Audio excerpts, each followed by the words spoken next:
Hey you guys, welcome back to my channel. Today I will be bleaching my hair using Blonde Solutions. This will be my third time using them. So this is how my hair was looking prior. I decided not to cut my hair because I'm trying to grow it out a little bit. So I started off by adding some coconut oil to my hair. I had some on prior to this, but I wanted to add some more. I suffer from a dry scalp, and bleaching your hair causes your hair to be really dry. So I just do this before bleaching just to make sure that everything is moisturized. And then I went in with the bleaching powder and the 20 volume developer. And I just brush my hair out, comb it out a little bit prior. And then I just go in with mixing. I usually will spray this keratin and green tea restructurizer by Aphogee first. I don't want to put too much because I don't want my hair to be too damp. But yeah, one scoop. And when it comes to adding the 20 volume developer, I just eyeball it. I like it. It can be thick, but I like it to be a little loose, if that makes sense. I just eye it and add as I go. And honestly, one scoop is all that you need. I would say if your hair is shorter, you could even probably get away with a half a scoop or three quarters because a little goes a long way. Then it was time for me to go in with my petroleum jelly and just put it around the parameters of my head. I make sure to do this because, when you're applying the bleach, it does get everywhere and it could fall on your ears and your forehead. So I just make sure I lather that bad boy up a lot, a lot. And then, yeah, my light died on me. So I was just so bummed out. I had to find the charger, but I got it on the charger. And this was the consistency that I got.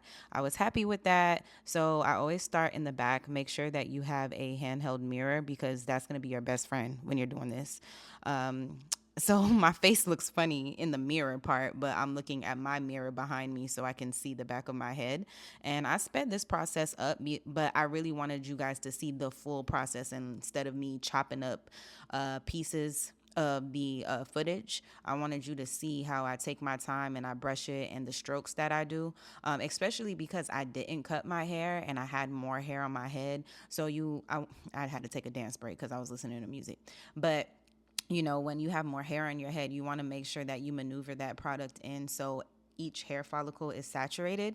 So I just go back and forth and try to go into different directions. But it does take time. It really takes time. And you really want to take a lot of time in the back to make sure that everything is covered behind your ears, the nape of your neck. Because there have been times where I've bleached my hair and I'll see like on my edges that some of them are black here and there. You can't really see it unless you're really paying attention, but I see it because I see myself every day. But yeah, I just took my time, and by the time I was done and I got like to this area, I just turn around and then start on the front. I know some people won't put the bleach all the way on the front of their head. They'll wait like halfway through the process because of course like your hair is a little bit more sensitive in that area. For me at least, it is my hairline, but I just slap it on there and it does pretty good. Another reason why I didn't cut my hair off before this is because I figured whatever is gonna break off, it'll just break off, and whatever remains. So like I said, I'm trying to grow my hair out a little bit, but I love this bleaching powder. It's the best. If you're someone just finding me and watching this video, Blonde Solutions is the way to go. It save you a lot of time and a lot of money. Check their website every day because their inventory is always out of stock. So I would say add this to your bleaching kit.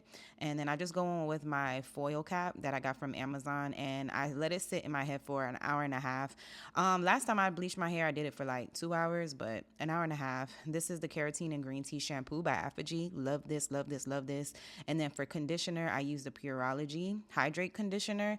It's a pretty penny, but it's worth it. And then I put the keratin 2-minute treatment in my hair after. So this is how it looked after an hour and a half. I always test it out with a rat tooth comb to just see what the texture is looking like. And as you can see, it was platinum for the most part. It was moving around really nice because when you add bleach to your hair, it changes the hair texture. Because a lot of people be like, oh, did you put a perm? Did you put a perm? And it's like, no, the bleach, the chemicals will straighten the hair. Unless you are a professional, some professionals know how to put like a soft, gentle relaxer in. I don't play those type of games. Whatever the bleach does to my hair texture, that's what it does. Time to wash.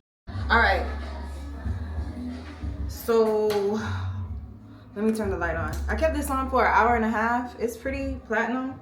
The roots are a little bit like,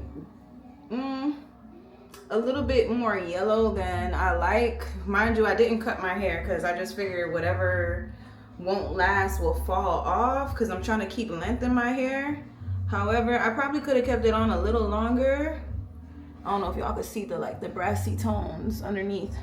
So if y'all follow me, y'all know that I use the toner the first time I got Blonde Solutions, and I kept it on too long and my hair turned purple. And I wasn't gonna tone today, but because it does have those undertones in the root, probably because I have more hair this time, I'm gonna use the toner. But I'm literally gonna put it in my hair, put it around real quick, and then I'm gonna rinse it out immediately. So let's see if it helps.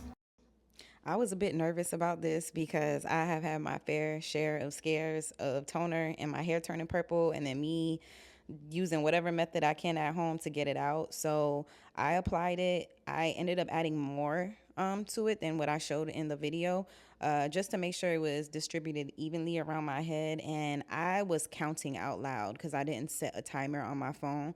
But I'll just say, I'll round it up that I had this in and manipulated it for about 2 minutes, and then I washed it out, and this is what I got. So I was very pleased with it. At first, I thought my hair was purple, but it was fine. It was totally fine. Then it was time for me to go on with the 2-minute treatment by Aphogee, and I just put a hefty amount in my hand, and I just set that on. I keep it in longer than 2 minutes, to be honest with you. I just kept it in, did a few things in the house, and then washed it out. And then I go in with the K18 molecular mask. I use 2 drops because, it's a little tiny bottle, and K18 is not cheap. Hey, K18, if you see this video, I would love to work with you guys.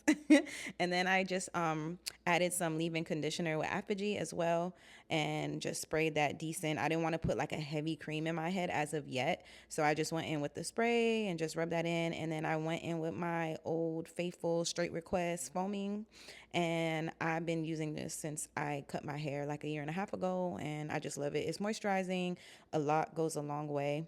A little goes a long way. And then it was time to do my little bootleg finger waves that I do. So I just make sure the hair is saturated, comb it out, and I've gotten better with my waves. This is where I don't like use my fingers too much, but I'm letting the comb kind of, do its thing. So I try to really put the effort in the front of the head. You guys will see how the back looks, but I just take my time with this. I didn't want to cut too much of this footage out anyway, also because I wanted y'all to see. Now, when it comes to the back of my head, my hair will naturally wave up really nice. So there's times where I won't use the comb method in the back and I'll just leave it wavy. But I was like, let me just add a little bit. And because it waves up so much, like you can see little pieces of the hair popping up. But don't worry about that, because when you put your scarf on or your do-rag, whatever, it's going to lay it flat. But yeah, I just make sure like the edges are nice. This came out really pretty and cute. And then I just redo the front because the left front part of my hair is really stubborn. I don't know why, but I always have to go back and recomb it. And then I put my silk scarf on because I could not find my do-rag anywhere. And this is how it looked when I took it off. It was so pretty, silky and soft. I feel like I got a little baby bang. I just want to like have some hair on my head because yeah, I'm missing it a little bit. But yeah, this is the final look. I loved how it came out. I love Blonde Solutions. Blonde Solutions, if y'all ever see this video, I love y'all down, and I would love to work with you guys. I'm telling you guys, it's worth the purchase. You save a lot of time, and I had no burns, no injuries, nothing, and it came out absolutely beautiful. Don't forget to comment, like, subscribe, share, hit that notification bell, and I'll see you guys in the next video. Bye. Love you.